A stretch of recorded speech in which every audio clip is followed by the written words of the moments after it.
afternoon, everyone. Welcome to the pre-match press conference on behalf of the Asian Football Confederation. Welcome to the pre-match press conference for the AFC Women's Asian Cup Australia 2026 group stage, the match between Australia and Philippines. So I have with me here Mr. Joe Montemurro, head coach of the Australia, and player number 20, Ms. Sam Kerr. So firstly, I would like to have a brief comments for upcoming tournament and tomorrow's match from both of them. So coach, can you share your thoughts for the tournament and tomorrow's match? Thank you. Well, what an occasion! Obviously, we dream of these occasions in our sport, and we're looking forward to an amazing tournament.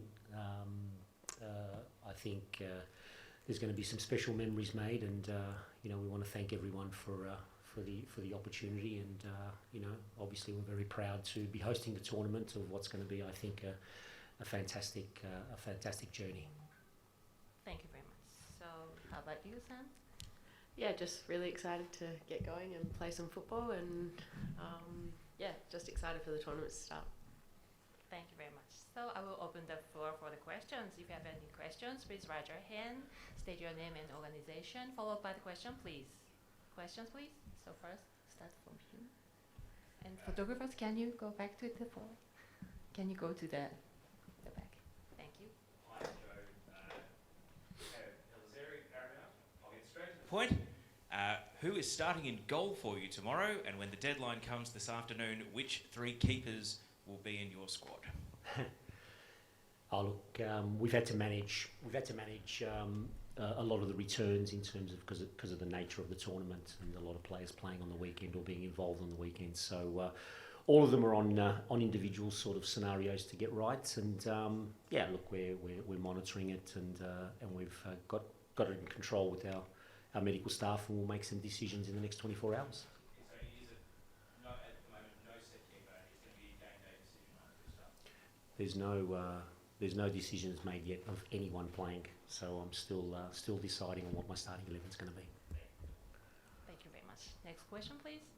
So the gentleman at the back, can you deliver the microphone to him? No?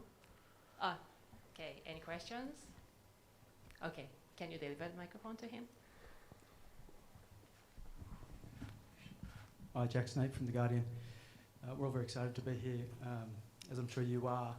A lot of talk about the 2023 World Cup. Question for Sam. Do you think that today's Matildas could beat that version of Matildas 2 or 3 years ago? It's a very similar team, I think. Only probably... I'm trying to think who's different. There's a couple of different players, but I think the only... What's that? Yeah, different coach. And I'm not injured. Exactly. No, I mean, it's hard to say. I think every year that I play in the Matildas, the team's getting better. From when I started to the first World Cup I went to the last World Cup I went to, I think the team honestly gets better and better every year. I think that's a mix of, more experienced players playing overseas, and then the younger generation coming through now is really good. So I'm not sure. I think it would be a good game, to be honest, but probably with the extra 3 players in the squad, we might go a little bit deeper in the tournaments, maybe one better. Good. Thank you very much. Next question, please. So and then next will be, can you deliver the microphone to him? Yeah. David Weiner from Football 360. A question for you, Sam, off the back of that. This time in 2023, you knew you had a lot to work through with your injury. How are you feeling going into this tournament, ready to go and lead the country on home soil? Yeah, just like I said before, really excited. I think, obviously, the last tournament didn't go the way I wanted personally, but on a team level it went, it was an amazing tournament. So I feel like I'm just really lucky to be here again at a major tournament on home soil.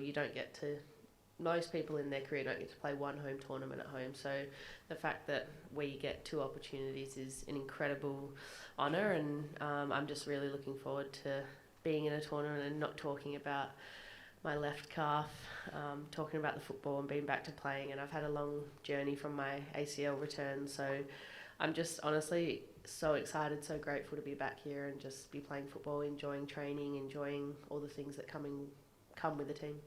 One for Joe as well. You've spoken a lot over the last few months, readying for this moment. But now that you're here at the stadium, tomorrow you're going to walk out in front of a really big crowd. with a big opportunity for the country, and against someone that you've known for many, many years. Mark Torcaso spoke about, you two being good friends. How are you feeling on match eve? Yeah, excited. Just really looking forward to getting on the pitch. To be honest, it's been sort of a journey, a different journey to get here. But I think these are special occasions. These are occasions that you treasure as in our sport as professionals, and there's a lot of pride from my personal perspective to obviously be able to be part of this special group and to be part of tomorrow. And I just think the whole tournament itself is going to be amazing. So looking forward to it. Thank you very much. So the second, the lady in first row, and then second and third. Amanda Shalala, ABC News. Sam, for you, this is your 5th Asian Cup. You've seen the evolution of women's football in Asia. There are still a lot of teams coming into here, though, that are nowhere near where Australia's at. What do you hope to see for Asian football and the growth of some of those nations that aren't necessarily where Australia is at? Yeah, I hope they have the same growth as us. I think when I went to my first Asian Cup, no one expected us to win it. We were, considered one of the dark horses or outsiders, and maybe 1,000 people came and watched our game. I had to call my mum. The games weren't even live at the time, so you have to start somewhere. And 5 Asian Cups ago, that's where Australia was, and you fast forward to today, and the Matildas is a household name in Australia. So I think maybe the other teams can see that inspiration that the Matildas have done in their country, and I hope for all the other nations that they go up in the same trajectory as the Matildas have. But I think you've seen it. Talking about the Philippines who were playing their World Cup last time was amazing, and I think those things like that really inspire a nation, and hopefully there's many more Asian countries that do the same. Thank you. So next, the gentleman with the white shirt. No, the third row, and then you are the third. Just hold on, and then. Good day, Sam. Justin Chadwick here from AAP. There's a lot of players who talk about coming back from a knee reco, and they say it might take 2 months, 6 months, 12 months before they really feel back to their normal self. I'm just wondering where you feel that you sit on that trajectory. Yeah, I think it's kind of come in waves. I think at the start of when I came back from the ACL with Chelsea at the start of the season, I felt really good, and then I probably had a little bit of a dip. And then I felt from December onwards, when I started scoring a few more goals and just feeling relaxed and confident in my ability again, I think I started to really feel at my best. And then working my way up from the Christmas break. The Christmas break came at a bad time, but no, I feel really good. I feel like I'm just trying to get my confidence back. When you're out for so long, you kind of have all this self-doubt creep in and all of that, but I've had so many amazing people around me, and I feel right at home with the Matildas, so it's a good place for me to just settle back in and be myself. But I feel like I'm probably 85 and above. Don't want to say I'm at 100 yet. Haven't had one of those games yet where I felt completely myself, but I think about 85% and above. Thank you. So next will be you. So firstly, lady in the middle. Yeah. Thank you. And then next will be you. Okay. Hi both. Sam Lewis from The Guardian. Good to see you. Sam, you mentioned there before in the previous answer, you referenced your first ever Asian Cup back in 2010. You're the last remaining Matilda who remembers how it feels to lift that trophy. Have you been reflecting or thinking about that tournament at all? You were 16 when it happened, a huge moment. And what words of wisdom do you have for your younger teammates now coming into their first big Asian Cup? Yeah, that makes me sad that I'm the last one standing. Who was it before? Meeks, I think. That still to this day is one of the best moments in my footballing career.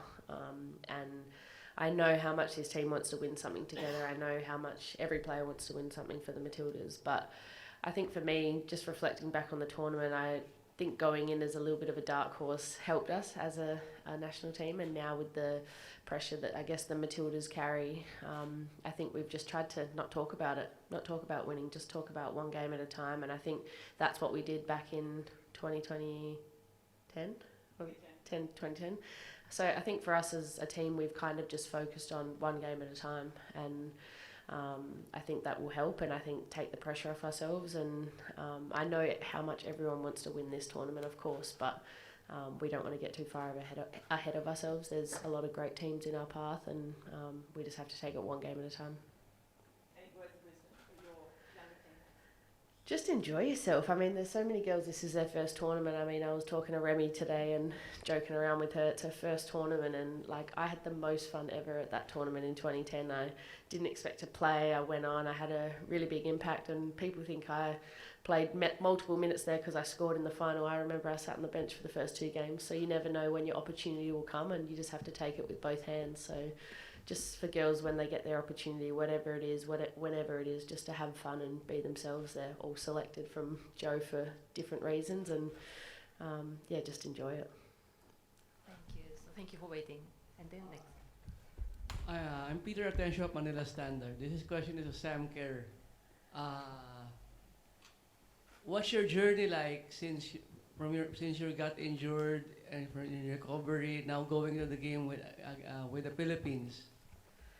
Yeah, it's been a long journey, but I think after missing out on the Olympics, I thought, you know, my main goal is to be here at the Asian Cup. So it's all been worth it, and I'm very, very excited to play the Philippines. I think, like I said before, they're an up-and-coming team. They've got some really good players, and they had a great World Cup.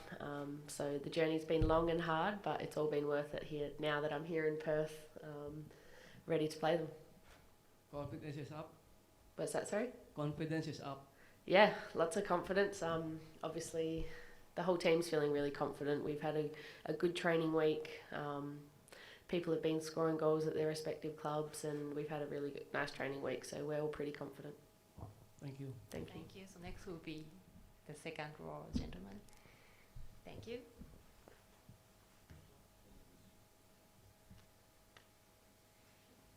Hey Sam, Ben Smith from West Australia, and hope you're well.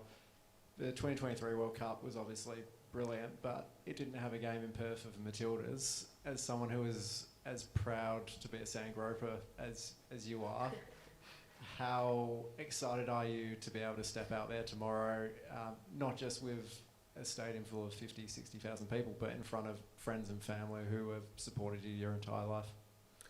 Yeah, I mean, I crossed every finger and toe for the World Cup to be in Perth, but didn't come true. But no, I think the next best thing is the Asian Cup. Not only is the Asian Cup, you know, one of the biggest trophies for us, it's the World Cup qualification. And yeah, like you said, we all get to play in front of family and friends, but when you do it at a major tournament, it's extra special. And yeah, first time being a mum playing in Perth, so that's special. And yeah, all my family and friends will be here and not have to fly to the East Coast, so it feels great, but mostly it feels great to bring it back here for the fans. Like, we have so many West Australian fans that spend so much money and time flying all across the country, so to bring a major tournament here, it feels really great, and something that the Matildas can give back to the game is perfect. Thank you very much. Any questions? So you will be the last. Can you deliver the microphone? Erin Smith from Code Sports. Sam, obviously a lot's happened off the field for you as well between the World Cup and now. Can you talk a bit about how challenging that has been mentally, especially given you're all in the spotlight and everything as well? You couldn't really hide what was going on. No, I mean, I think I've had the most, I think the thing for me that I look back on the most is Jagger. I think it's been an incredible year for me, and I think although there's been, you know, a lot of downsides with my knee and stuff, I think having a child gives you the greatest gift in life. So I feel like I've been, I've had really good friends, really good family, a lot of support from football around me. So I feel like although there's been a few downs, I have had an amazing year, and it's been, yeah, a really great year for me. Thank you very much. We still have a little chance to ask a question, but okay. So you will be the last one. Okay, thank you. Joe, just a quick one for you. We didn't see Kyra Cooney-Cross out there this morning. Can you just give us an update on how she's going? Yeah, good. Going really well. Just all precaution. We effectively, as I said before, the lead up has been very tight. So, and a lot of players were playing on the weekend. So we've just got them all on individual sort of programs, and we're thinking ahead to, you know, we're going to take the opportunities to make sure that players are ready at the right time to be part of the group. But she's travelling well. Thank you. that's all the time for the press conference. Thank you very much for attending, and then very good luck for tomorrow's match. Thank you. Thank you. Thank you.